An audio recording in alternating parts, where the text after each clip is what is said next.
नमो यस्त सर्वमिदं वसे। यह संपूर्ण जगत जिसके अधीन है उस परमात्मा को मेरा प्रणाम।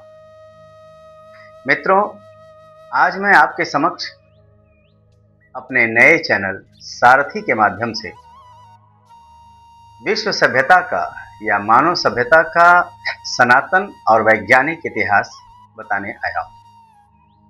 इस इतिहास की शुरुआत करते हैं। विज्ञान कहता है कि हमारे सौरमंडल में जितने भी नक्षत्र हैं, जितने भी ग्रह हैं, उपग्रह हैं, जिन पर भी जीवन है या जीवन न होके जो भी क्रियाकलाप है, ये सब सूर्य के अधीन है। हमारा सूर्य ही इनका संचालक है और इस सूर्य की उम्र बताई गई है 10 अरब वर्ष। सनातन धर्म में कहा जाता है कि एक कल्प की सृष्टि होती है। समय की सबसे बड़ी इकाई कल्प। एक कल्प की सृष्टि होती है, एक कल्प का प्रलय काल होता है और बीच का एक संध्या काल।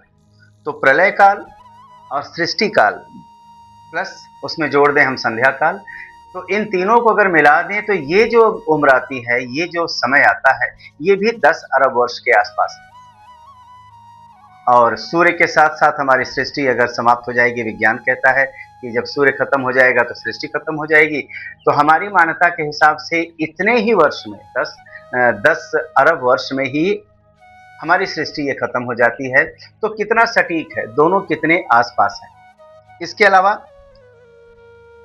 विज्ञान कहता है कि पृथ्वी जैसे और धर्म में और पंथों में तरह तरह की बातें थी कि यही एक धरती है, सूरज घूमता है, उसका रथ जो है लेकर के सूर्य को घूमता रहता है, तरह तरह की बातें। लेकिन हम पहले से ही मानते थे, नवग्रह की पूजा पहले से होती थी, 27 नक्षत्र हमारे पहले से माने जाते थे। हमारे यहाँ एक सौर मंडल ही नहीं, कई मंडल। नक्षत्रों को देखें, 12 राशियां हैं, 12 राशियां, 27 नक्षत्र, ये सब कल्पना हमारे यहाँ बहुत पहले से। कल्पना क्या, हमारी पढ़ाई थी। तो हमारे यहाँ का ज्योतिष विज्ञान पहले से इन सब बातों को मानता था। 9 ग्रह, 14 लोक, 3 लोक, 14 भुवन, इन सब की हमारी जो अपनी पढ़ाई है। तो सनातन पहले से ये मानता है कि इस पृथ्वी के अलावा भी, हमारी इस पृथ्वी के अलावा भी तमाम ऐसे नक्षत्र हैं, तमाम ऐसे ग्रह हैं, तमाम ऐसे पिंड हैं जहां पर हो सकता है कि जीव हों, और विज्ञान उन पर खोज कर रहा है। आज नहीं तो कल विज्ञान उनके बारे में भी कुछ न कुछ बताएगा। अच्छा, दूसरी चीज है, सनातन धर्म में सृष्टि के बारे में कहा गया। सनातन धर्म में माना गया कि सृष्टि जो है कोई ऐसी नहीं है कि कीड़े मकोड़ों से फिर थोड़े बड़े जीव बने हों, छिपकलियां बनी हो तो उनसे डायनासोर बन गए हों, मछलियां बनी हो तो उनसे कुछ और बना हो, बंदर बने हो तो उनसे इंसान बन गया हो। ये सनातन धर्म कभी नहीं मानता। सनातन धर्म कहता है कि सृष्टि के शुरुआत में ही धर्म की स्थापना हो गई। सृष्टि के शुरुआत में ही 84 लाख योनियां, मतलब 84 लाख तरह के जीव जंतु ईश्वर ने रच दिए।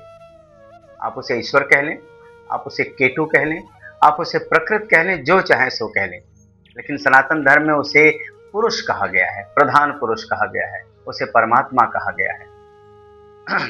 तो 84 लाख तरह के जीव, अगर बंदरों से इंसान बनते, जैसा डार्विन साहब ने कहा, तो आज भी वैज्ञानिक युग है। आज भी तरह तरह के एआई से हम तरह तरह के पिक्चरें बना लेते हैं, इंसानों को हम जीवंत कर देते हैं फिल्मों में। तो बंदरों से इंसान बन सकते हैं, छिपकलियों से कुछ और बन सकता है, और भी डायनासोर्स बन सकते हैं, लेकिन ये कोई आधारशिला नहीं थी सृष्टि की। सृष्टि के लिए सनातन जो मान्यता है वो और वैज्ञानिक मान्यता दोनों बराबर है। विज्ञान कहता है कि जल से ही जीव की उत्पत्ति हुई, और सनातन धर्म कहता है कि जल से ही, सनातन धर्म भी कहता है जल से ही सृष्टि की उत्पत्ति हुई। ऐसा माना जाता है कि क्षीर सागर में भगवान विष्णु की नाभि से, लेटे हुए भगवान विष्णु की नाभि से एक कमल निकला, और उस कमल से जो है ब्रह्मा जी निकले और जिन्होंने सृष्टि को रचा। हमारी एक मान्यता है जिसमें कहा जाता है कि हजारों वर्ष तक एक सोने के रंग का विशालकाय अंडा, वो क्षीर सागर में या कहें तो समुद्र में, जहाँ आज हिमालय पर्वत है, ऐसा कहा जाता है कि वहाँ कभी समुद्र था, तो वहाँ वो तैरता हुआ वो जाता है और उस अंडे में विस्फोट होता है। विस्फोट होकर के उस अंडे का एक भाग जो है वो पृथ्वी बन जाता है, एक भाग उसका ऊपर जाके द्युलोक बन जाता है, और बीच में अंतरिक्ष की स्थापना हो जाती है। जयशंकर प्रसाद जी ने कामायनी में भी लिखा है कि आज जहाँ हिमालय पर्वत है वहाँ कहीं कभी पहले सागर हुआ करता था। हिमालय वैसे भी नया पर्वत है। सुमेरु, कैलाश, इन सब का हमारे यहाँ जो है वर्णन हुआ है कि पुराने पहाड़।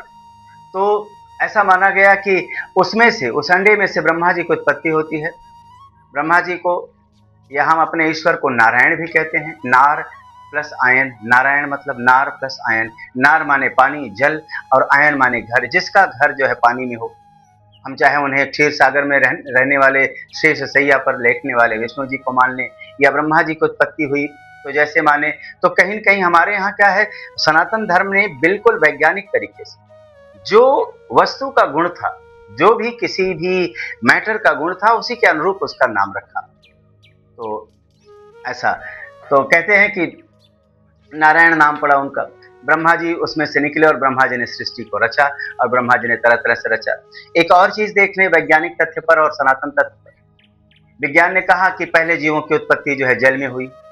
हमारा जो दशावतार में पहला अवतार है मत्स्य अवतार, मछली जल में रहती है। मत्स्य अवतार के समय सब जल के हिसाब से कार्यक्रम हुआ।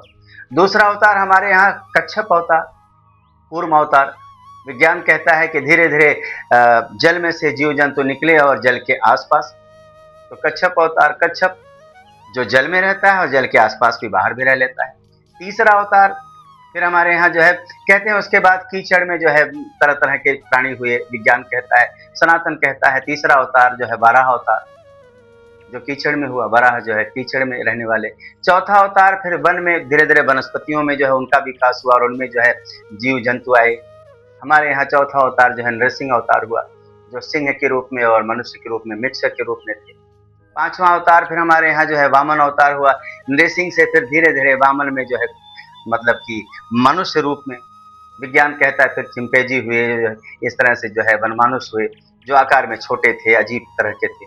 तो हमारे यहाँ वामन अवतार में, अवतार जो है भगवान का हुआ, वामन अवतार के रूप में भगवान आए। उसके बाद फिर धीरे धीरे विकसित होते होते जब वामन अवतार में भगवान आए, अगला अवतार हमारे यहाँ जो है कहा जाता है भगवान परशुराम का, जो बड़े मजबूत थे, क्रूर थे। तो मनुष्य जब अपनी सत्ता को बचाने के चक्कर में पड़ा होगा, तो वनमानुषों से, वनचरों से, सिंह से, बाघ से, चीता से, इन सब से उनको लड़ना हुआ होगा। तो हमारा जो है अगला अवतार जो है वो भगवान परशुराम का होता है। और फिर धीरे धीरे जब मनुष्य जो है अग्नि बनाना सीख लिया और मनुष्य खेती करना सीख लिया, तरह तरह के उसके व्यवसाय हो गए, तो मनुष्य ने अपनी सभ्यता को एक चरम पर पहुंचाया। और चरम पर जब सभ्यता पहुंची तो भगवान श्री राम का अवतार हुआ। भगवान श्री राम के अवतार के बाद जब मनुष्य ने सब कुछ पा लिया तो करे क्या? तो आपसी लड़ाइयाँ, झगड़े, तो महाभारत होता है। और ऐसे समय में हमारे यहाँ जो है विज्ञान का वो है, और हमारे यहाँ है सनातन धर्म कहता है कि तब भगवान कृष्ण का अवतार हुआ, जो साम दाम दंड भेद। महाभारत में ऐसा कौन सा जो है तुरुप का पत्ता है जो नहीं चला जाता, और ऐसी कौन सी चाल है जो नहीं चली जाती। और उसके बाद फिर कहते हैं कि जब आप लड़ाई झगड़े करके थक जाते हो, फिर आप क्या करोगे?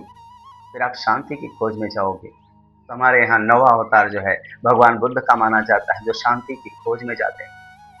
और उसके बाद आगे के लिए कहा गया है कि आज जिस अवस्था में हमारी पृथ्वी है, कि हमने बहुत कुछ पा लिया, ऐसा हमें लगता है कि हम बहुत कुछ पा चुके हैं। हम पृथ्वी को छोड़ करके और लोगों पर हम बस्तियां बसाने जा रहे हैं, जबकि हमारे सनातन धर्म में वर्णन है कि और लोगों पर तो है, चंद्रलोक पर चंद्रमा की बस्ती है, सूर्यलोक पर सूर्य की बस्ती है, और भी लोक हैं, पितृलोक है, और स्वर्ग लोक हैं, और तरह तरह के ब्रह्मलोक हैं, शिवलोक हैं। तो विज्ञान जो है जब आज बहुत सारा कुछ पा लिया है, तो कल क्या होगा? कल इस पराकाष्ठा का पतन होगा। तो कहते हैं कि ऐसे में हमारे यहाँ है कि 64 कलाओं से युक्त, 64 कलाएं होती हैं, संपूर्ण कलाओं से युक्त ईश्वर का 10वां अवतार कल्कि के रूप में होगा। तो देखा जाए तो मानव सभ्यता जो है, मानव सभ्यता विज्ञान जो कहता है कि जिस तरह से प्रोसेस से धीरे धीरे धीरे धीरे विकसित होकर के यहाँ आई है, ये सभ्यता सनातन सभ्यता के जो दर्शन है उसके बिल्कुल अनुकूल है, उसी के आसपास के है। तो आज तो ये प्रथम अध्याय हमारा था। हम इस तरह से, हम इसलिए आपसे कहना चाहते थे कि सनातन मान्यता जो है कोई कपोल कल्पित नहीं है, कहीं से उठा ली गई मान्यता नहीं है, कोई ये विश्वास नहीं है, आस्था नहीं है। सनातन एक ऐसा धर्म है जो आस्था पर नहीं टिका है, जो वैज्ञानिक तर्कों पर टिका है। हम सूर्य को पूजते हैं, बिना सूर्य के, बिना उनके प्रकाश के न पौधे जी सकते हैं, और ना हम जी सकते हैं, क्योंकि पौधे फोटोसिंथेसिस से अपना जो है भोजन बनाते हैं और उनके सहारे और भी चीज़ें हैं और उनके सहारे हम भी हैं। तो गंगा जी को हम पूछते हैं, गंगा जल है, बिना जल के तो तृप्ति नहीं है। तो कहने का मतलब कि वैज्ञानिक इतिहास जो है मानव सभ्यता का और सनातन इतिहास जो है दोनों में साम्य है। तो आज हमने ये कह के आपके साथ अपना एक परिचय दिया है और हम सनातन धर्म से रिलेटेड तमाम ऐसी बातें लेकर के आपके लिए आते रहेंगे, अच्छी-अच्छी बातें लेके आएँगे। हमें आपसे उम्मीद है कि आप हमारे चैनल को सब्सक्राइब करेंगे, हमें देखेंगे, टिप्पणियाँ करेंगे हम पर, कुछ सजेशंस हैं तो देंगे हमें। इन सारी उम्मीदों के साथ हम आपसे विदा लेते हैं एक वेदों की एक ऋचा के साथ, पुरंधिम जनया प्रेता जयता नर।